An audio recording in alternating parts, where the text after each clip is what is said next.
Okay, opening line when you walk out there. So, Right. I mean, I was wondering what you were going to say. So I hear you go, I see the video and you go up there and you go, as I was saying. Right.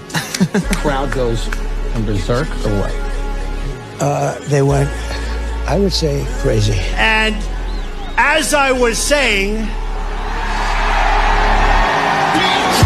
hero, villain, savior, the devil. It's so interesting how people are perceiving the world around them. And I've noticed this very starkly over the past 4 years that I've been doing the show. It probably started earlier. In fact, I'm sure it did, but it became incredibly obvious to me and probably to you, whether or not you've thought about this deeply on your own or if this is just kind of a subconscious percolation of thought that you've been dealing with. But I'm sure in your conversations with family members, people at work, you've noticed that there is a distinct divide between our perceptions. This is not an original concept by me. I know other people have talked about it, but I've been calling it the two worlds phenomenon. Other people call it like the two movies, one screen, I think is what Scott says about it, Scott Adams. Whatever the phrase is that you want to put on it, I think that it's obviously happening. And I think there's a lot of reasons as to why. But just to give you some examples, the reason I played that Trump clip to start us off is that when you watch the blood streaming down his face and him pumping his fist and surviving an assassination attempt, like the obvious takeaway from most people is whether you like Trump or not, that was a pretty incredible moment, pretty heroic even.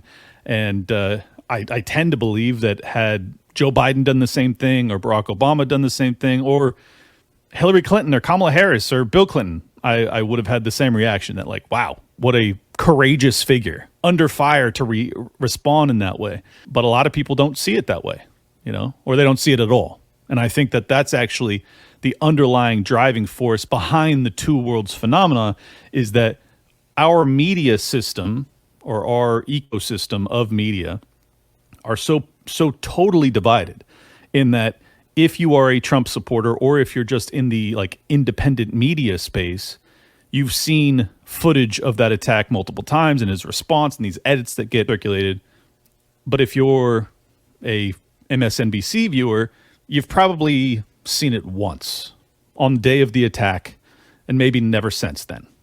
And I think because of that, that's how you start to see the two worlds. Just to give you an example of what I'm talking about, safe and effective versus useless and or dangerous, right? I won't elaborate. Fauci is a hero or he's a villain. J6 was an insurrection, an attempt to overthrow the government, or it was a protest that got out of hand. Russia invaded for no reason. I can't believe it. Why would they do such a terrible thing? And Ukraine is simply defending their democracy. It's as simple as that.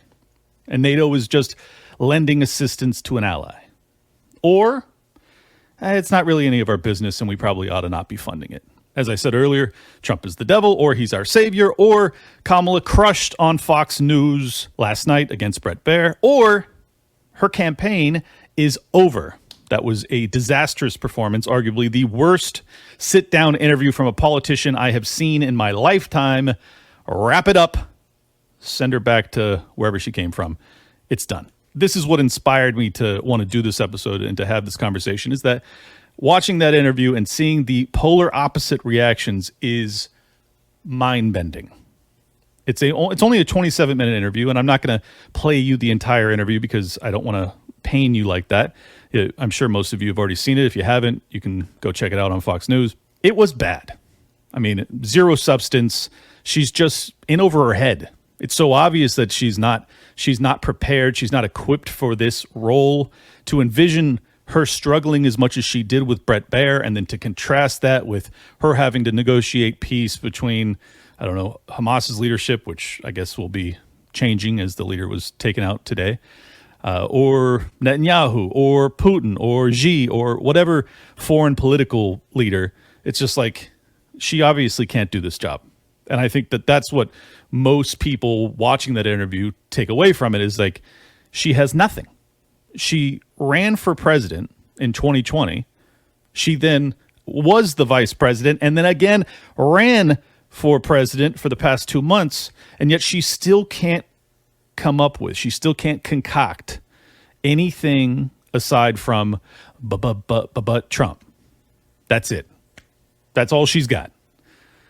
She's been essentially running against Donald Trump for 5 straight years, and that's all she has. There's nothing material aside from I am not Donald Trump. And here's the reason that they're taking that tactic, because it might work.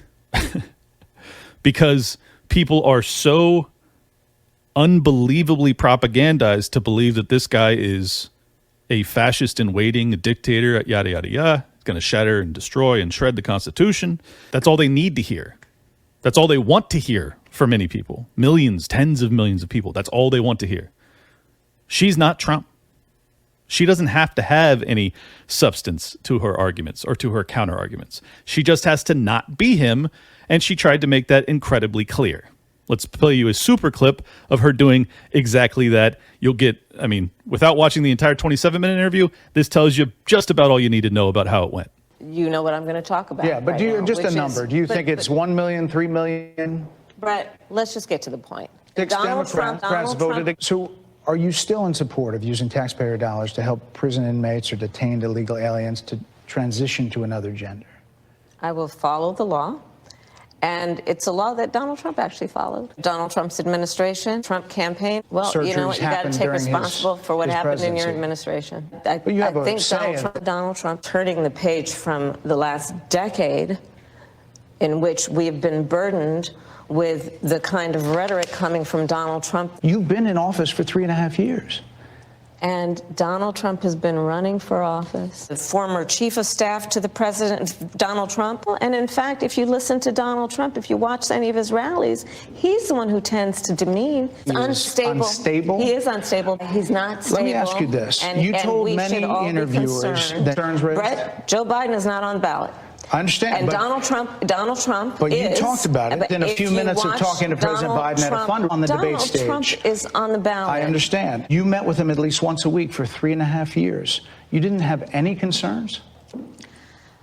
I think the American people have a concern about Donald Trump. Critics just say that you either relaxed or failed to enforce sanctions on Iran, allowing all of this money to flow into Iran, like billions Let's in go back oil to Donald profits. Trump. And Donald Trump, not to mention Madam how Vice Donald President, Trump has, all of this money has treated that and has talked gone about in the America's past few military years. and military service people, Critics calling say them that it goes suckers to and Hezbollah. losers. Madam Vice President, they're wrapping me very hard here.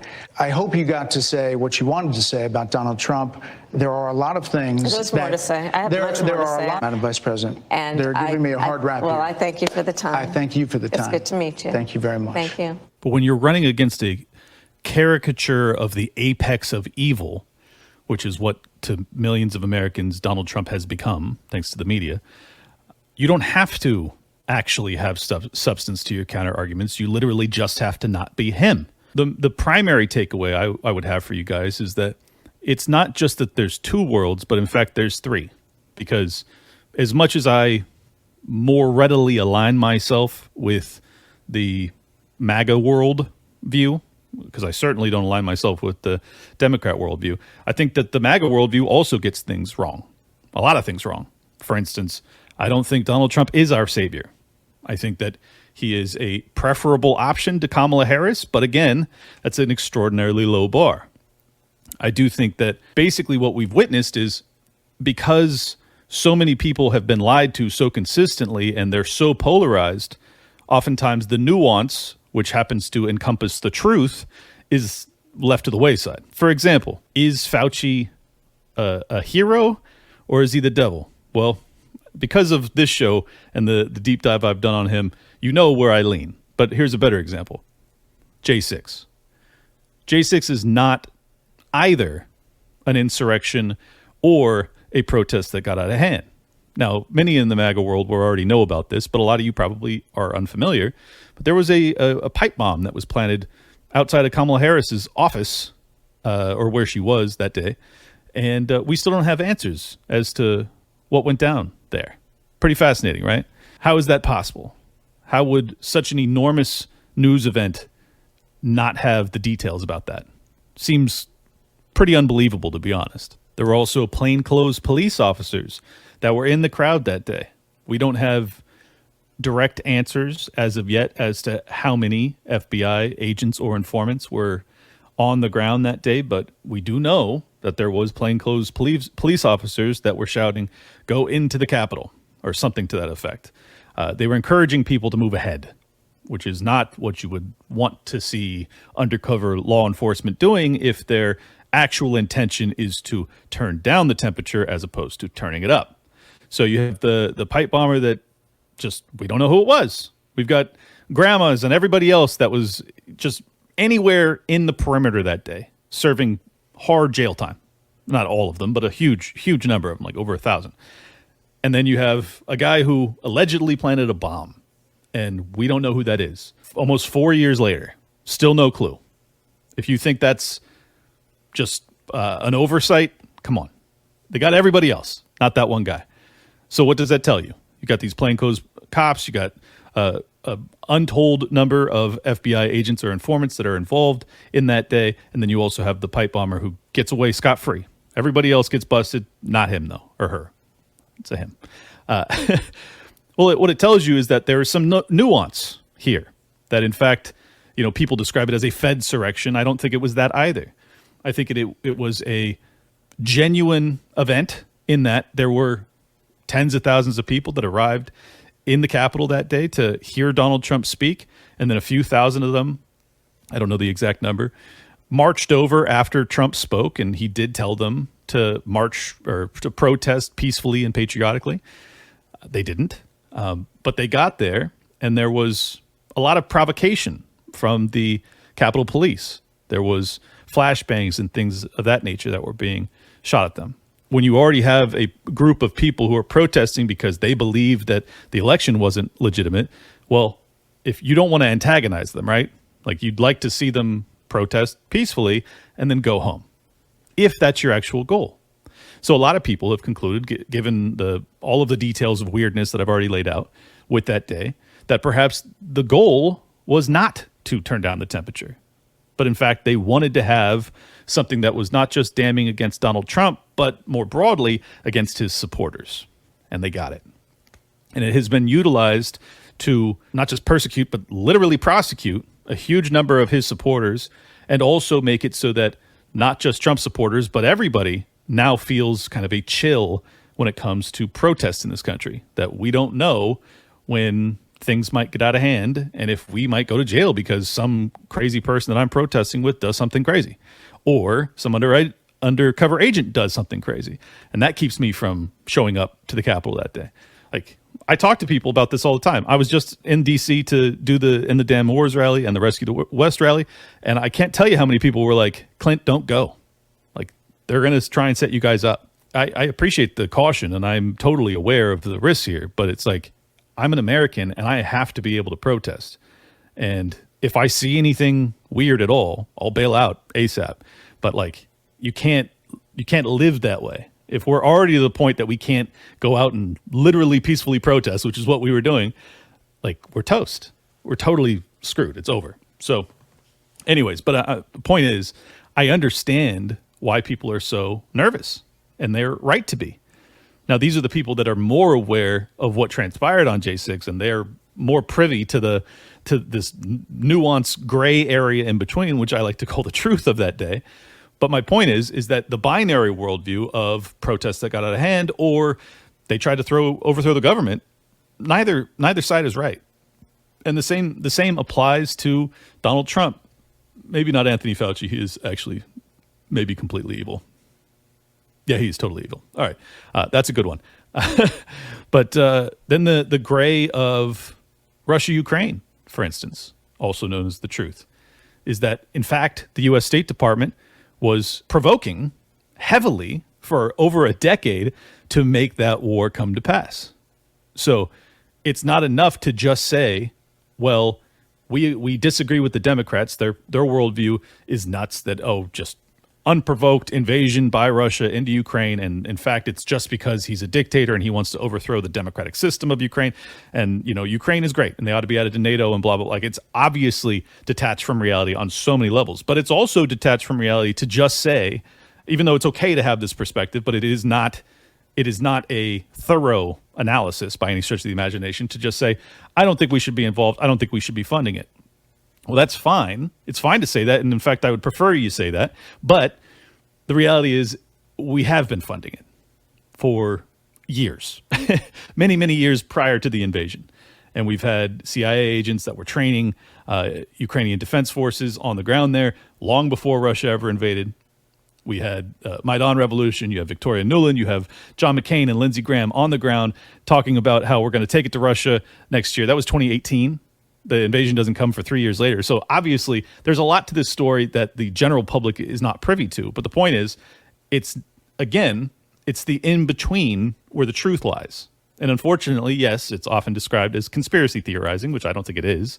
I think it's actually just analyzing and getting to the bottom of it. But my point is that the two worlds phenomenon does not encompass the truth in that regard. Again, I do think that the Trump MAGA America First worldview is closer to the right answer, but it's not all-encompassing of what's actually transpiring.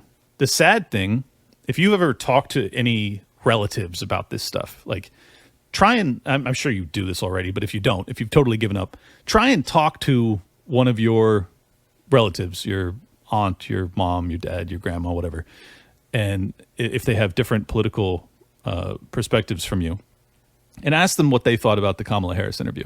What's amazing is that a huge percentage of them, particularly if they are Democrats or Democrat voters, because they're, mortified of Donald Trump, they will tell you, a lot of them, sincerely, that she did great, that she went into the lion's den, that she girl bossed, that she snapped back, that she stood her own, that Donald Trump is ducking a second debate with her while she's willing to go on Fox News. Do you know how courageous that is?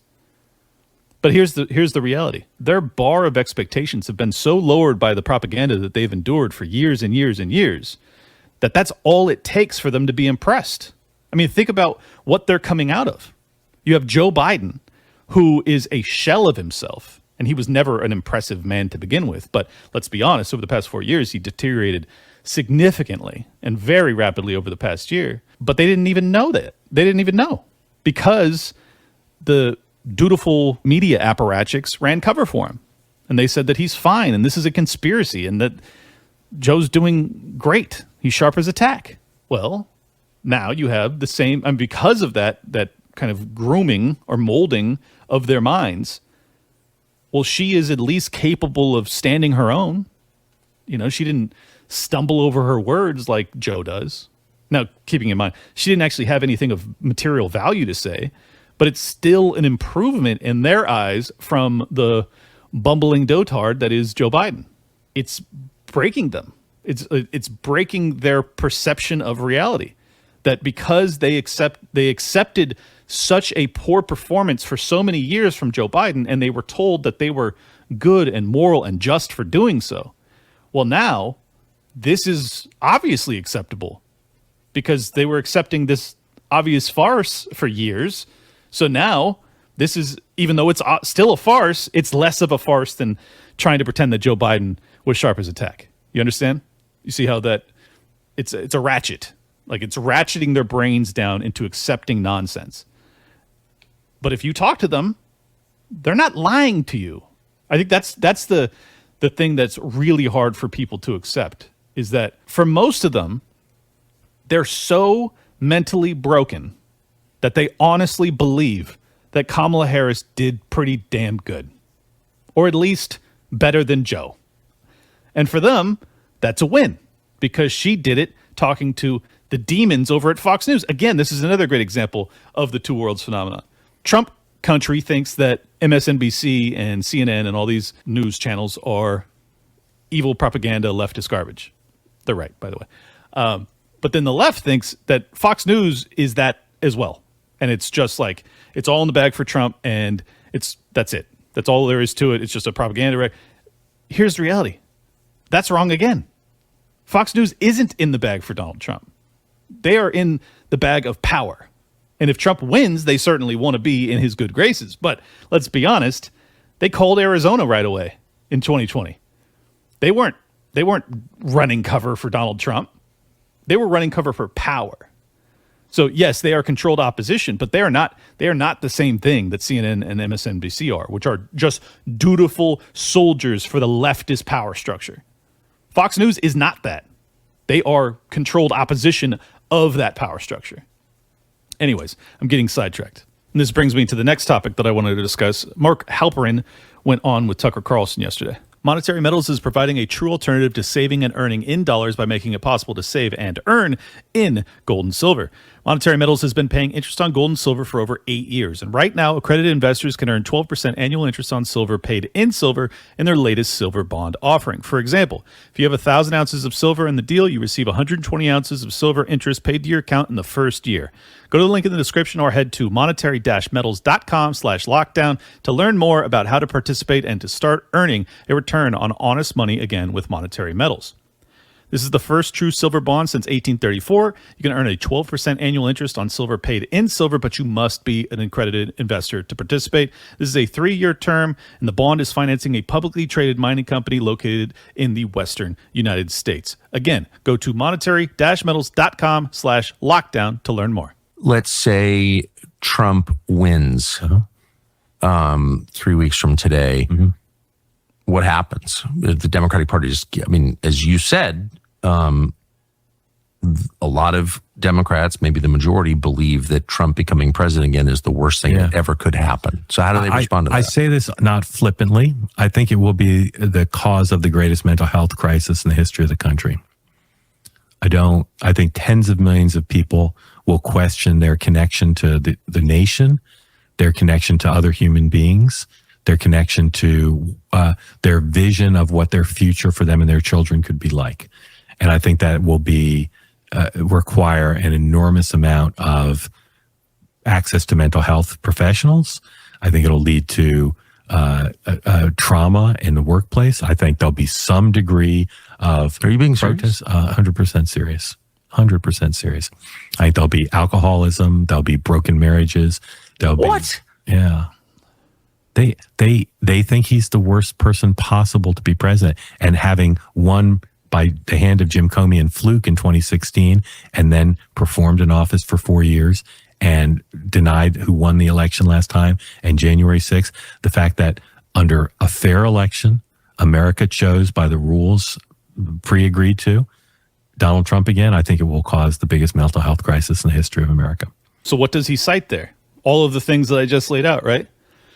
I didn't mention the 2016 election where, Comey servers information about Hillary Clinton may have assisted Donald Trump. So they believe that by a fluke, and also obviously, I didn't even mention Russian collusion. The whole reason Trump got in 2016 is because Vladimir Putin himself was personally assisting him with a couple 100,000 worth of Facebook ads.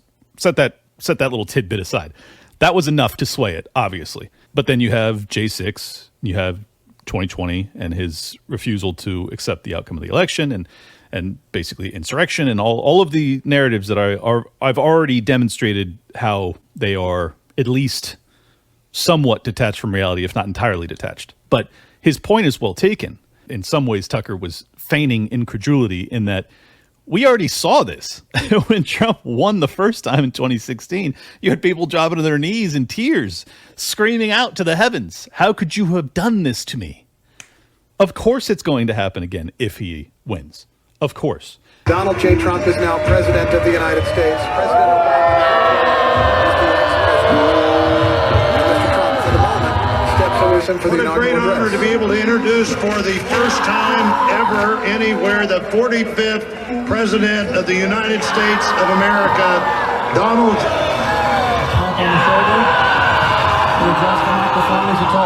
And I might add, because it has been another 8 years of propaganda kind of molding people's minds to believe that he is just this embodiment of evil and totalitarianism, that therefore, yes, he's a bigger threat.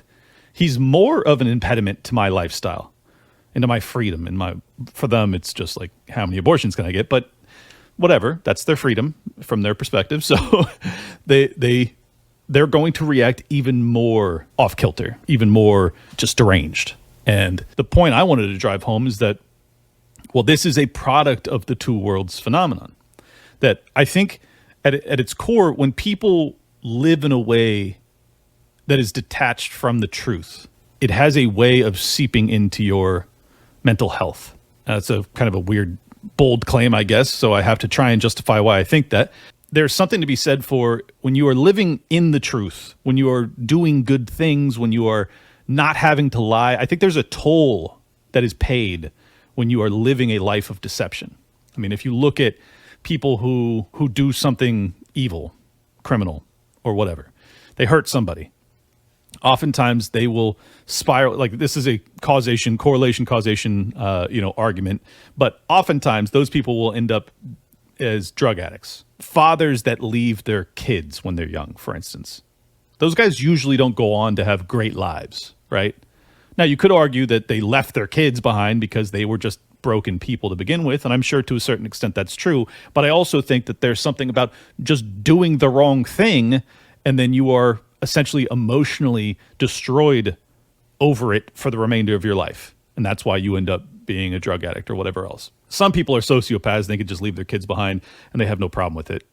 Setting those people aside. I'm talking about more normal people that end up in that circumstance. So, point being, I think that because of what I think are active measures, active psychological operations that are being ran against the American people, thanks to the fact that during the NDAA reauthorization in 2012 and the Smith Modernization Act, it's now legal to propagandize the American people. I think that because of those measures, along with the following year, Barack Obama's executive order to mandate DEI departments across all federal agencies across the entire United States government, I think those two maneuvers have allowed for immense propaganda to be levied and waged against the American people.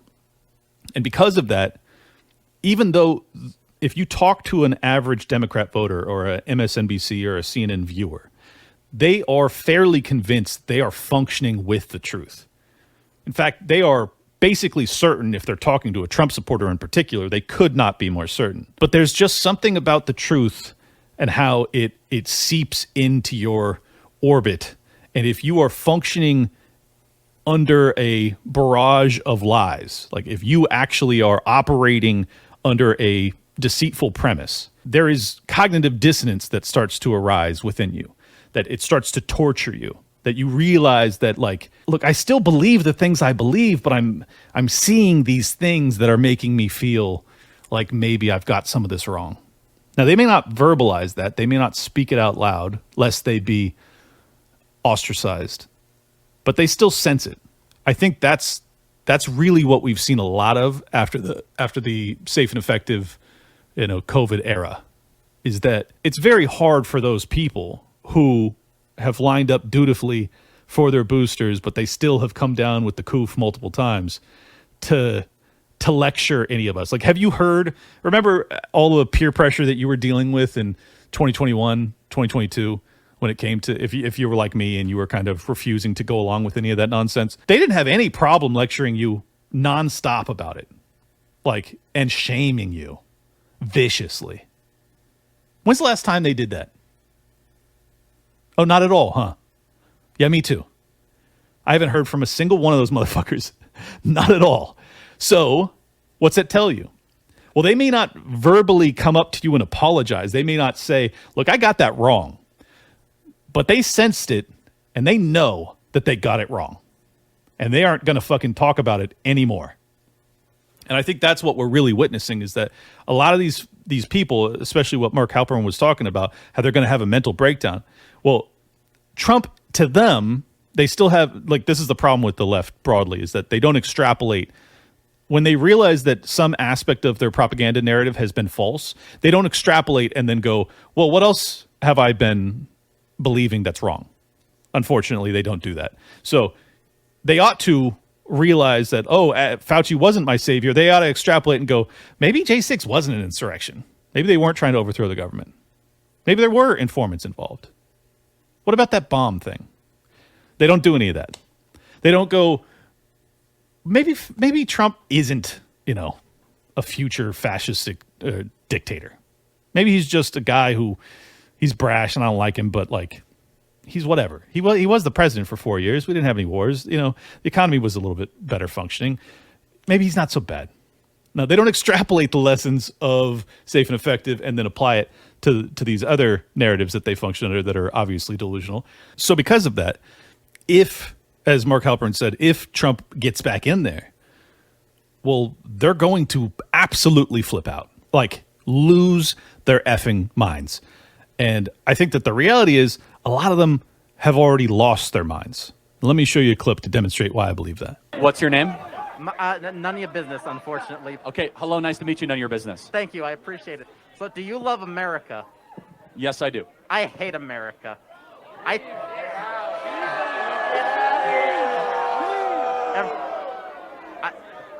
Every state in the USA should be an independent country. What do you think of this? Well, I just first have to ask, since you hate the country, do you plan to leave? What do you mean by that? Do you plan to go live in another country? No, I do not. Let me tell you something. Your face is an idiot. America is the only country where even those who hate it refuse to leave. That's how you know you live in a great country. Can you prove that? Well, thank you. May I have a hat? No. So let me ask you, none of your business. Who do you plan to vote for? I plan to vote for Kamala Harris. Why? I mean, you answered my question, so I'm done here. Like, there are people waiting. Can you tell me her greatest accomplishment? No, I can't. Can you tell me a single accomplishment? I cannot. I want to leave. Like.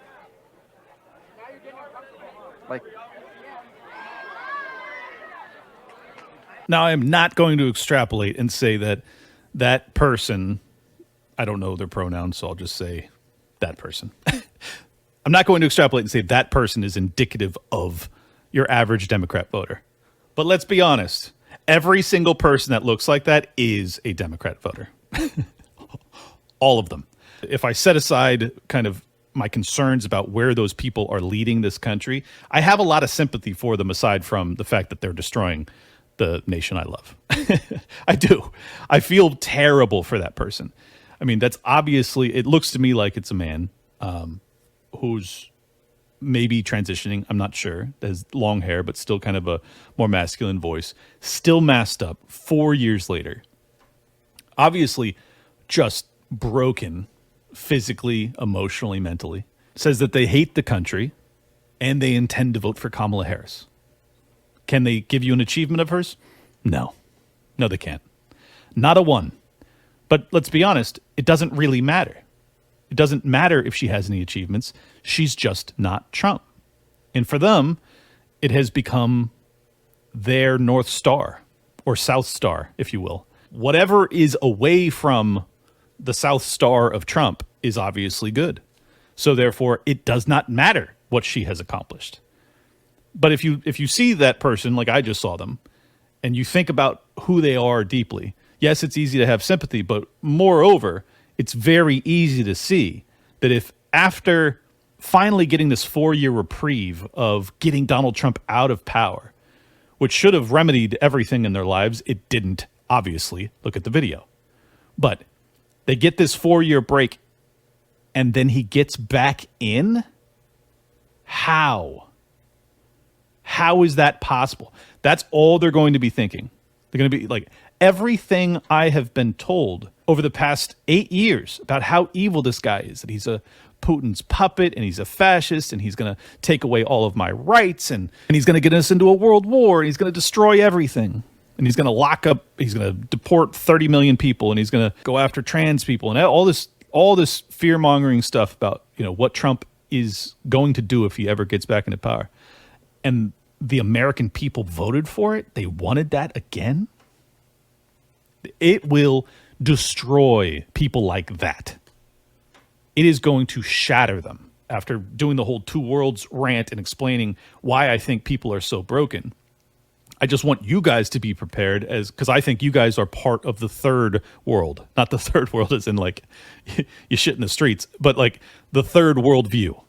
That you guys are actually interested in the truth. You do tend to see the nuance in between the polar perspectives that a lot of people function under. That you're actually trying to get to the bottom of it. as opposed to good team, bad team. Like, what's the truth? That for me, it's not about a team unless the team is called truth. Like, that's the team I'm on. I really, really want to get to the truth of all these things. In fact, it's very challenging in this environment because you can't find hardly anybody else out there that isn't a partisan, that is actually at their core just genuinely interested in the truth. Even a lot of people I like, they're so in the bag for Trump that even though like I may agree with them more politically than I do Rachel Maddow or whatever, it's still very hard to take them seriously because I know if they read something that is damaging to Donald Trump, well, they're not going to report on it. Or if they have a disagreement with one of his policy proposals, they ain't going to say shit. That's tough. And it makes you, as someone who's actually interested in the truth, feel like you're going crazy. That there's no one else out there that's actually looking for the truth. Nonpartisan. What the fuck actually happened on that day? What happened on J6? What happened to actually lead to Russia invading Ukraine? The answer for most people is that, I don't really care, Clint. I'm not talking to you guys. I'm saying most people, though, they're just like, I don't have enough time. And I don't blame people. And what you're seeing is like you have this partisan divide. It's like all in Trump, all in anti-Trump. And then you have the people who've just given up. And that's a huge amount of people that are just like, this is too confusing.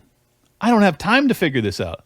So I'm just going to pack it like my brother's this way. I don't want to throw him under the bus, but like he does not follow this stuff at all. Like, not at all. I think he's more conservative leaning, but he doesn't like the day to day. If you were to ask him, he's like, I don't know anything about that. He's a firefighter.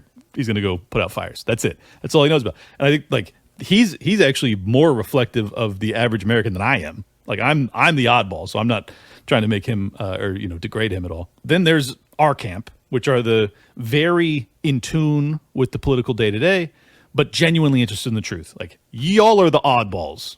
Like, and you know it in your day-to-day life. If you go talk to anybody else in your life, if you talk to a hardcore Trump supporter or if you talk to a hardcore Democrat, you can't relate to them and they can't relate to you. But the weird thing is like, I think you're doing the most work to get to a foundational basis that is the most honest and truthful and functioning, but yet it alienates you and I. It makes it so that we feel totally adrift. And it's a tough place to be. I think this is why so few people are libertarians. I think there's a lot of people that have libertarian instincts, but they are not willing to deal with the social ostracization that comes with it.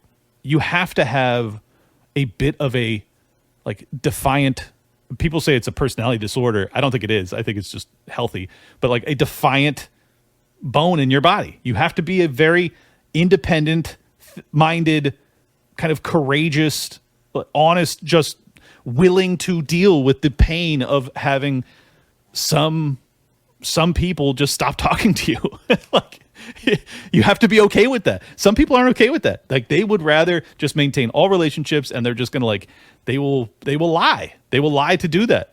And I think libertarians, more truth-oriented conservatives, not the hardened paint cultists, are like, yeah, I'm going to lose some friends and family over my beliefs. It's crazy. It's crazy what we have to do, but kudos to you guys. I think it's an important skill set. We need a hell of a lot more people like you. And my hope is that because it does take courage, and I do genuinely believe that courage is largely contagious, that if you get to a tipping point where it's so popular to be that it'll actually inspire those that are more libertarian minded, but they are concerned with the ostracization, will realize that they actually have a larger community on the other side of the rainbow, so to speak. That it is worth taking that leap. That yes, you may lose some, but you will gain more. And for those people, the less obstinate, I think that would be enough to persuade them to go all in, if you will. I do want to show you one clip from the interview, just to make a broader point. Frankly, exhausted of Bret. More than 70% of people tell the country is on the wrong track. They say the country is on the wrong track. If it's on the wrong track, That track follows 3.5 years of you being vice president and President Biden being president. That is what they're saying, 79% of them. Why are they saying that? If you're turning the page, you've been in office for 3.5 years. And Donald Trump has been running for office. But you've been the person holding the office. Come on. Madam You Vice and I President. both know what I'm talking about. You and I both know what I'm talking about. I actually don't. What are you talking about? What I'm talking about is that over the last decade, But you're people the have lever of become. power. But listen. Come on. You know what I'm talking about. No, actually, I don't. No one knows what you're talking about. Donald Trump has also been running for office. Relevancy, Your Honor. Objection. Relevancy. There is no. She's an attorney. My God, what is the relevancy of that? It's obviously it's a misdirect. It's a distraction. It's trying to obfuscate her own culpability. But I think at the end of the day, here's the truth. If 79, no, that poll's probably wrong. I doubt that many people, but maybe. It said 79% of people polled felt like the country's on the wrong track. At the end of the day, regardless of what propaganda you're being fed, a huge percentage of people, when they go to that ballot box 20 days, 19 days from now, are going to say to themselves, look, I'm not a huge fan of Trump. I'm not a huge fan of Kamala Harris. But here's the reality. The current regime, I feel like the country's headed in the wrong direction. If that's almost 4 out of 5 people are feeling that way. If you think that they're not going to get, 51% or whatever the plurality is that's victorious, to say to themselves, I just want something different. And I think that's the reality, is that regardless of what your favorability towards Donald Trump is, a lot of people are just going to say, I got to do something other than what we're doing now. And I think that's the uphill slog that they have. That's the cognitive dissonance that their supporters are dealing with. Now, I'm not talking about those that live in New York City or LA that feel as if their lives are fine because they're super wealthy and everything's great. The Fed has juiced the stock market. We're doing fine. I'm talking about everybody else, though. I think at the end of the day, everybody else is going to say to themselves, this trajectory sucks and we got to change it. And I'm not going to tell anybody, but I'm fucking pulling the lever for Donald Trump. That's what they're going to do. So I think that's the outcome. And if you look at the betting markets, it's over 60% now. I think it was 62.7% or something like that on the betting markets saying Trump's going to win. I think that's what we're looking at right now. I'd be very surprised if he loses it. And I think the reason is that ultimately reality will surpass narrative and propaganda. At least I hope so. We'll see. Just to show that I'm not part of the cult, but I'm actually trying to think these things through myself. There's been a hard pitch from Donald Trump to essentially wage economic warfare through tariffs to try and onshore domestic production. And I put out a question to my audience. Actually, surprisingly large amount of you guys actually agreed with me that maybe there is an argument to be made that tariffs are necessary. And then obviously the more puritanical libertarians chastised me and got very upset. But setting them aside, I think this is actually an interesting thought experiment. And just for the record, I haven't come to a firm conclusion. I'm thinking this through as we go. But because I'm thinking that Donald Trump is likely to win, I think it's a good idea for us to kind of do a thought experiment and say, like, is he on the right track, or should we be advocating strongly against this, very heavy tariff regime that he's pushing forward? So here's one of his economic advisors explaining what they plan to do. And of course, it's a bargaining chip. We can't sell a Ford or GM in Europe. You go to Europe, you can't sell a Ford or GM. Why? There's 100% tariffs. How about in Japan? 100% tariffs. So do you think if we said, we're going to tariff you the way you tariff us, do you think they're going to allow Mercedes and all these Japanese companies and Porsches and BMWs to all of a sudden have 100% tariffs in America? Of course not. They're going to come and negotiate, and their tariffs are going to come down. And finally, Ford and General Motors are going to be able to sell in these places. How's that sound, Andrew? That sounds... Of course they're going to come down. Of course. This is just negotiating. It absolutely makes sense. If you do it strategically, if it's across the board, it creates a real problem. And the question is whether you believe the president is going to do it strategically or across the board. He keeps saying it across the board. Well, when you're running for office, you make broad statements so people understand you. Right. Okay? Tariffs are an amazing tool by the president to use. They're an amazing tool, but he understands don't tariff stuff we don't make. Right? If we don't make it, and you want to buy it, I don't want to put the price up there. It's pointless, but use tariffs to build in America. If we want to make it in America, tariff it, or if we're competing with it, tariff it. But you got to remember, we need to protect the American worker. Finally, someone's going to protect the American worker, and Donald Trump is here to protect the American worker. I actually agreed with the other commentator when he said, look, I think if you Trump and in his defense, like, Trump is, in fact, saying that he's going to do blanket tariffs. And I read somewhere that it was going to be 10% tariffs for all imported goods. I think that's a terrible idea, just for the reasons that all of my favorite economists would argue, that I don't think it's a good idea to do a blanket tariff that is just like pure protectionism.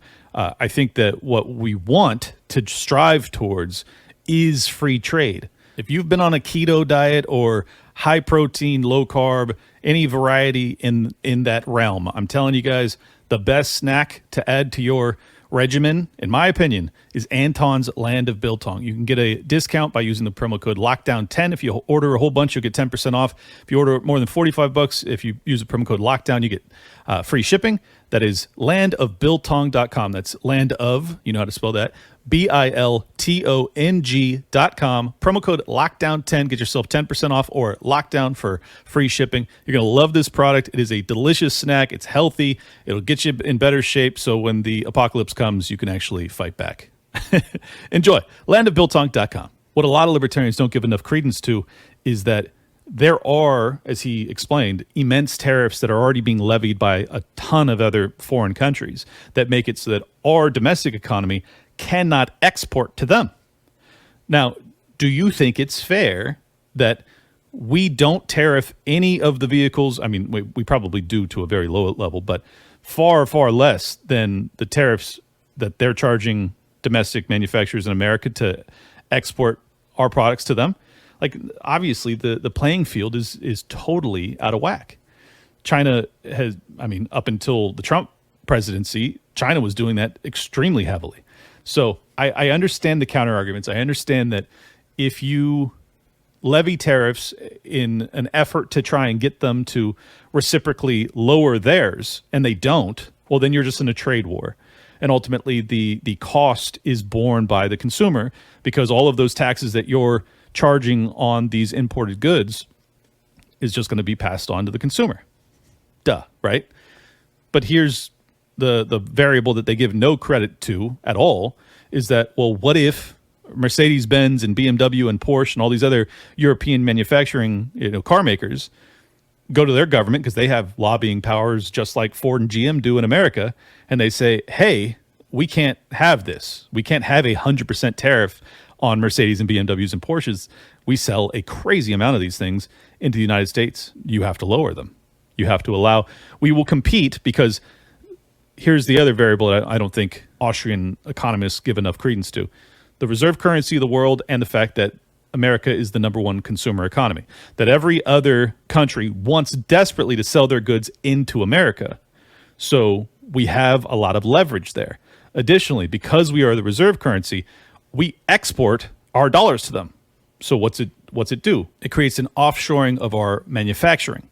So because of that, you hollow out the industrial capacity of your country. That's what we've witnessed. You go to Detroit, you'll see it for yourself. You go to any of the other kind of industrial capitals of America, many of them are ghost towns. Now, you can argue that that is just division of labor, and then ultimately that frees us up to then invest in less industrial innovations. And certainly we have done that to a large extent with social media, big tech, all that. But at some point you have to consider the consequences of having not enough middle class, high paying, or at least adequately paying jobs for your people to have a good lifestyle that also keeps them kind of like culturally bounded, that they feel good about the trajectory of the country and their lives and their capacity to get ahead. And just make it clear, I do understand the counter arguments to this is that, like, look, we would be far better off if we were to reduce taxes, reduce the regulatory environment, stop printing so much money so that we're not inflating our currency, which makes it harder and harder for us to compete globally. I agree with all of that. I'm just saying, as a Band-Aid, does it make sense to try and negotiate a reciprocal reduction of the trade war, which is at this junction being unilaterally waged against us and not retaliated upon whatsoever, or very, very minimally? And I think that's the question that I've been kind of mulling over, is like, for instance, I don't support having nuclear weapons. I think that having a government, any government with nuclear weapons, is extraordinary danger to humanity. But if you were to ask me, hey, Clint, would you support, well, we're in a proxy war with Russia and kind of a Cold War with China over Taiwan, et cetera, would you support unilateral nuclear disarmament just from the U.S. side? And I thought about this a lot, and I think that the answer is probably no. And that may surprise you, but I still believe that it's not just the American government, which is a danger to me. There are other governments all over the world that are also bad, right? And if we had no nukes, and we've been essentially fucking with these people for decades and decades, like, under the current paradigm, would you just, if you could hit a switch and make all of the nuclear weapons in the American arsenals only inoperable, would you do so? And I think that no, I wouldn't, because I still would like to not die. Right? And I think that that's essentially what Mises and Rothbard and a bunch of other economists that I really appreciate, they have argued for. They have argued for unilateral financial nuke disarmament. That's what they've advocated for. Here's the counter argument from Milton Friedman. He said in 1962, he made the case for unilateral free trade as the best and fastest path to economic prosperity. Given that we should move to free trade, how should we do so? The method that we have tried to adopt is reciprocal negotiation of tariff reductions with other countries. This seems to me a wrong procedure. In the first place, it ensures a slow pace. He moves fastest who moves alone. In the second place, it fosters an erroneous view of the basic problem. It makes it appear as if tariffs help the country imposing them but hurt other countries, as if when we reduce a tariff, we give up something good and should get something in return in the form of a reduction of the tariffs imposed by other countries. In truth, the situation is quite different. Our tariffs hurt us as well as other countries. We would be benefited by dispensing with our tariffs even if other countries did not.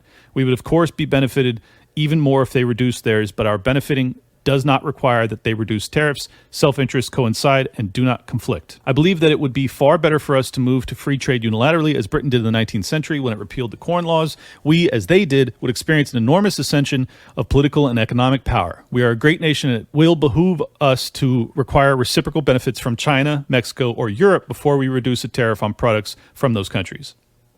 I think it's interesting that he says it behooves us to require reciprocal benefits. It's like, well, then that's what I'm arguing. But he continues, let us live up to our destiny and set the pace, not be reluctant followers. A prompt but gradual program would be to legislate that all import quotas or other quantitative restrictions be raised by 20% a year until they are so high they become irrelevant and can be abandoned, and that all tariffs be reduced by 1/10 of the present level in each of the next 10 years. There are a few measures we could take that would do more to promote the cause of freedom at home and abroad. We could assume a consistent and principled stance by saying to the rest of the world, we believe in freedom and intend to practice it. No one can force you to be free. That is your business, but we can offer you full cooperation on equal terms to all. Our market is open to you. Sell here what you can and wish to. Use the proceeds to buy what you wish. In this way, cooperation amongst individuals can be worldwide yet free. Here's the problem, Milton. It didn't work out. I think that's the real issue here, right? Is that, in fact, these other countries did not stop tariffs. Well, yes, it has made our cost of living artificially low. In some ways, that has also provided a mask for the Federal Reserve and the inflation, because we import all of these cheaper goods from the rest of the world, so we still feel as if we're wealthy. Well, in actual terms, we're getting poorer. So something to consider there. And I'm not sure, because most of them were writing before the US dollar was the reserve currency of the world. I'm not sure that if they were writing today, they would feel the same way. That's a bold claim to make, and I obviously can't prove it to you. But I wonder if some of them seeing the consequences of the paradigm that they advocated on behalf of, if they would say to themselves, all of those other things I detailed out, lowering regulations and taxes and everything else, if that's not an option on offer, would they be okay with trying to use tariffs to negotiate all of these massive tariffs that these foreign governments are levying? Would they think that that's a fair kind of middle ground in game theory to try and get them to lower their tariffs so that we could then export more of our domestic production to the rest of the world? And I think some of them might. I do. I don't know for sure. But I think it's an interesting thought experiment, an interesting argument. And I'm sorry this was much more wonky than you guys are probably accustomed to, and probably very lame for some of you. But I think for the more libertarian minded, you guys may find it interesting. So I don't know what the answer is. I just think that we're essentially having an economic war waged against us as is, and I believe in self-defense, and therefore I think that it's probably prudent to try and leverage our purchasing capacity as the largest consumer market on the planet, and to say, look, this is mutually assured destruction. It's the same logic behind MAD when it comes to nuclear weapons. We don't want to tariff you. I want to be very clear. I'm pretending that I'm the negotiator. We do not want to, but you guys have been tariffing our industry into oblivion, and it has made us impossible for us to export. We have gleefully purchased tens of thousands of your goods over the past 50 years. But all it has done, because you're not reciprocating the kindness of having no tariffs, we're going to match whatever you levy on whatever industry you levy it. We will match that. And if you reduce it, we will mirror your reduction. Just across the board. Every industry across the board.